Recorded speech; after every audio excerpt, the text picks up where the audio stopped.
They stood there, lined up like livestock beneath the unforgiving sun, the weight of heat and dust heavy on their backs. No names, just numbers scrawled in chalk, as if identity had long since been stripped away.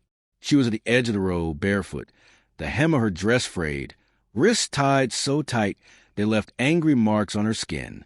Her gaze wasn't on the men who barked bids, or the auctioneer with his twisted smirk.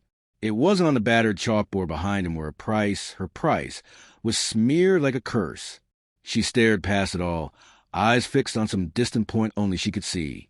The crowd didn't see her as a woman, not truly. They talked around her, through her, voices thick with spit, tobacco staining their teeth, coins clutched tight in eager fists. She'd stopped hearing words a long time ago, only tones reach her now. Hunger, contempt, apathy. When the bidding began, it sounded like thunder, shouted numbers, jeering laughter, the crack of a joke sharper than a whip. Then, at the edge of it all, stood a man. Dust clung to his long coat.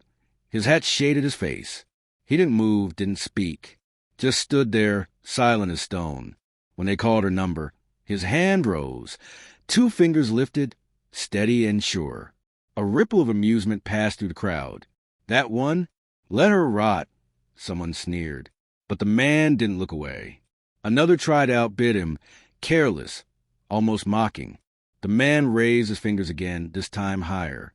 The laughter died. No one bothered to argue over a girl they thought broken, used up, no good to anyone. The auctioneer shrugged, called it done. The man approached, drew out a folded bill, handed it over without a word. He took out a knife, cut through the ropes at her wrists. She didn't flinch. He offered her a shawl, not clean, but warm, then turned and walked away. He didn't tell her to follow. When he looked back once, it was only to give a small nod. A choice. That was why she fell in step behind him. They rode together in silence. His horse took the lead. A second horse, hers now, followed behind on a tether. The trail stretched long and empty, the sun burning the horizon until it bled red. He didn't speak, and she didn't ask questions. When night came, he stopped near a dry stream bed, unpacked without fuss, jerky, a tin cup, a thin blanket. Then he stepped away, settled under a crooked tree, gave her space. For the first time in years, she heard only the wind. No bark commands, no footsteps trailing too close. Just quiet. She sat, not near him but not far either, and stared up at stars that felt colder than she remembered. By dawn, he was up, packing his things. He tossed her a canteen half full. She caught it without thinking. He mounted and waited. She followed because nothing told her not to. The day burned hot, the earth dry and cracked beneath their horses' hooves. They spoke no words, but something about the silence shifted. It was no longer empty. That evening, they reached a cabin, small and weathered, pressed against a rock like it was trying to hide. He dismounted, opened the door, left it open for her to decide. Inside it was plain, a stove, a bed, a folded cot, a basin cracked down the middle. No photos, no signs of anyone but him. He set up the cot, simple and clear. You sleep here. She sat, let the weight fall from her shoulders. He lit a lantern, poured 2 cups from an old tin. She didn't move to take it, but he poured anyway, the steam filling the space between them. That night, she watched the flame flicker and didn't run. When she woke, he was already at work. Days bled together, fence mended, well checked, land tended. She found her hands remembered how to work. He handed tools without asking what she needed. She caught them without looking. By the time he rode into town one afternoon, leaving her behind without a word of warning or a lock on the door, the silence between them had become something steady. He returned at sundown with flour, beans, and boots warm but whole. She set them beside her cot without asking. That night, they ate together by firelight. After, he placed a small, cracked book before her, its pages mostly empty. She ran her fingers over the leather, then opened it and wrote her name.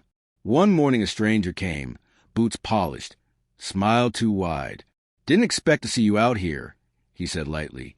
The man who bought her stepped between them, firm. "Not your business." The visitor grinned. words dripping with mockery, then left with a spit in the dirt. That night, his chair was closer to her cot. They settled into a rhythm. She cleaned, patched, planted. He built, mended, gathered. A shelf stood empty, waiting. A tin box came one evening. Inside, a note that said, "You're free, but you don't have to go." She wrote one line in the book. Staying is harder than running. Snow fell, thin and quiet, softening the world. Together, they worked beneath the pale sky, stacking wood, sharing coffee, saying nothing that wasn't needed. They moved in orbit, no longer strangers, no longer captor and captive, just two souls learning the shape of peace. They were lined up like beasts in a pen, no names left of them, just numbers scrawled in white on boards as if to erase who they'd been. The sun bore down hard, filling their eyes with dust and their backs with heat. At the far end stood a woman, barefoot, wrists bound with rough cord, the edge of her dress ragged and dirty. Her eyes didn't see the faces around her, not the sneering men or the auctioneer with his twisted grin. She didn't see the board behind him with her price scratched like a wound. She looked past it all, far beyond, toward a place no one else could see. Voices rose around her, careless and cruel. Men chewed their tobacco and clutched their coins, speaking about her like she wasn't there. She'd stopped hearing their words long ago, learned instead to read the meaning in their tones. Hunger, scorn, indifference. When the bidding began, it was noise, hands waving, numbers called, laughter cracking through the air sharp as a lash. But in the shadow of the crowd stood a man who didn't join the noise. His coat was dusty, his hat pulled low, his boots worn for miles. He didn't shout or gesture wildly. When her number was called, he simply lifted two fingers, calm and steady. A ripple of mockery moved through the onlookers. That won, someone spat. But the man didn't waver. Another bid came, louder, careless. The man lifted his fingers again, higher. The challenge died. No one saw worth in fighting over a woman they thought broken. The auctioneer shrugged and called it done. The man stepped forward, handed over his payment without a word, and with a knife in his coat, cut the ropes from her wrists. She stood still, unmoving. He offered shawl, warm but warm, then turned and walked away. He didn't tell her to follow, but when he glanced back once, there was no command in his eyes, just a choice. And so she followed. They traveled side by side, his horse leading, hers tied behind. The land stretched wide, empty and dry. He spoke no words, and she asked no questions. When the sun fell, he stopped near a dry stream bed. Without comment, he unpacked a blanket, a tin cup, a strip of meat. Then he stepped aside, leaving space for her, space she hadn't known in so long. She sat apart, not near him, but not far either, and listened to the wind, to nothing else. That night, for the first time in years, she did not run. In the pale light of morning, he packed his things, handed her a canteen, and mounted up. She followed, because nothing told her not to. The days were dry, the trail long, the air thick with heat. They said nothing, but the silence no longer felt like emptiness. When they reached his cabin, small and leaning into the rock, he opened the door, left it wide, and let her choose. Inside was plain. A bed, a cot, a stove, a cracked basin. No marks of anyone but him. He set the cot out across from his bed, a quiet offering. She sat, her shoulders easing for the first time in a long while. He lit a lantern and poured 2 cups, leaving one before her without demand. That night, she watched the flame and stayed. In the days that followed, they worked together. He repaired what was broken. She cleaned what had been left to dust. When he went to town, leaving her alone, she stayed, not out of fear, but out of choice. He returned at dusk with food and boots, and she took them quietly. They shared meals without ceremony. One night, he placed a small, worn book before her. She touched it gently and wrote her name inside. A stranger came, sharp smile and polished boots, words that meant trouble. Thomas stepped between them, his coat shifting just enough to show what hung at his hip. The man backed down, leaving only dust and spit behind. That night, she wrote in the book again, "You don't have to speak to be heard." And when she turned, Thomas was watching, not just the book, but her, as if he finally saw what it cost to be seen.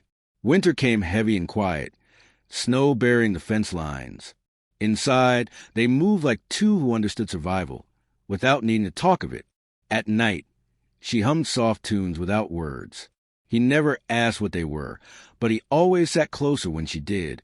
One morning, she found apples on the table, hard, winter-worn, but whole. He'd left before dawn. She baked with them, filling the cabin with a scent that reminded her of before. When he returned, the smell met him at the door, and though he didn't smile, he came inside slower, stayed longer. Later, she stood outside, breath rising in the cold air. He came too, stood beside her. No words, just presence. Inside, she set the tin box on the table, and this time he opened it, reading the note she'd written, "You're free, but you don't have to go." That night, they lay not as strangers, but as two souls who had stopped running. The days grew warmer. The land softened. She moved through the cabin like it was hers too now. He built, repaired, tended. Together they planted, painted, marked the well with stones not for need, but because it felt right. When danger threatened again, she spoke the truth. He'll send someone else. Thomas only said, "Let him," and that was enough. Seasons shifted. A bird tangled in wire was freed by their hands, hers steadier than his. A feather was left behind, a quiet reminder. Summer brought heat and wide skies. They lived simply together, their lives woven through small acts, shared silences. She carved her name in the porch beam, the name she chose, not the one given. He carved his beside it. When the census man asked, she spoke her name, calm, sure, Claire Marlowe. That night, she wrote in the book one last time, "Freedom isn't running. It's choosing where to stay." She placed the book on the shelf beside the box, the feather, the stone. And together they sat, watching the stars, wrapped in memory, wrapped in all they had built. No more words were needed.